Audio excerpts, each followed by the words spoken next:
Friends, আমি মিতালি। আমি চলে এলাম আমার নতুন একটি ভিডিও নিয়ে। তো আজকে আমি যাচ্ছি আমার বেস্ট ফ্রেন্ড মৌলির বাড়িতে। কেন যাচ্ছি তো তোমাদের সঙ্গে বলছি। দাদা তার মধ্যে আমাকে নিতে চলে এসেছিল। আমি যাচ্ছি আজকে ওদের বাড়িতে আইবুড়ো ভাত খেতে। এটা হচ্ছে আমার বান্ধবীর বর। তো আমি দাদার সাথে চলে গেলাম ওদের বাড়িতে। গিয়ে একটু রেস্ট করছিলাম, কী করবো, ঘরে একা বসে আছি, রান্নাবান্না করছে। তো একটু ছাদে গেলাম, তো দেখলাম ওখানে স্ট্রবেরি আছে, তো স্ট্রবেরি খেলাম। তো এত সুন্দর টেস্ট ছিল স্ট্রবেরিটা, খুব সুন্দর। তো খেলাম, তারপরে উঠে গেলাম রান্নাঘরে, গিয়ে একটু গল্প করছিলাম অনেকক্ষণ। রান্নাবান্না হয়ে গেল। তো এবার আসছে আইবুড়ো ভাত পর্ব। আর শাশুড়ি মা আমাকে একটু খেলাধুলো করিয়ে দিচ্ছিল, আর আমি তো সবাই মিলে গল্প করছিলাম। ওই জন্যে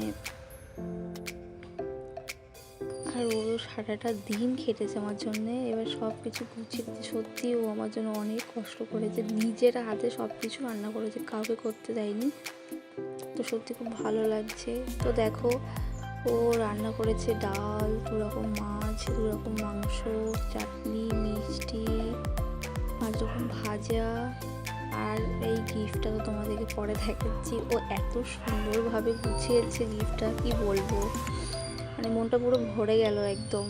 তা বেস্ট ফ্রেন্ডই তো ওই জন্যে মনে কথা বুঝে গেছে। তো দেখো এবার আশীর্বাদ হচ্ছে।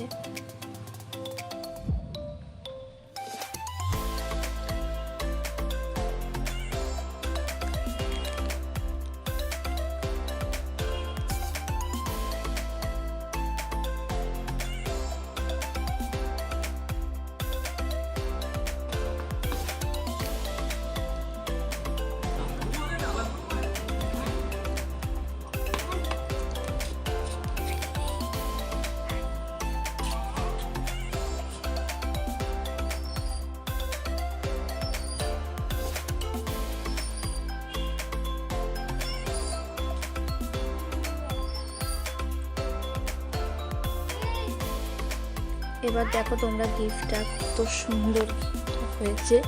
ও এত সুন্দর করে সাজিয়েছে, কি বলবো, মানে ওর মধ্যে টিপ দিয়েছে, চিরুনি, লিপস্টিক, নেল পলিশ, সব কিছু পুরো বিয়ের ট্রের মতো করে খুব সুন্দর সাজিয়েছে। আমি তো ভীষণ খুশি হয়ে গেছি দেখে।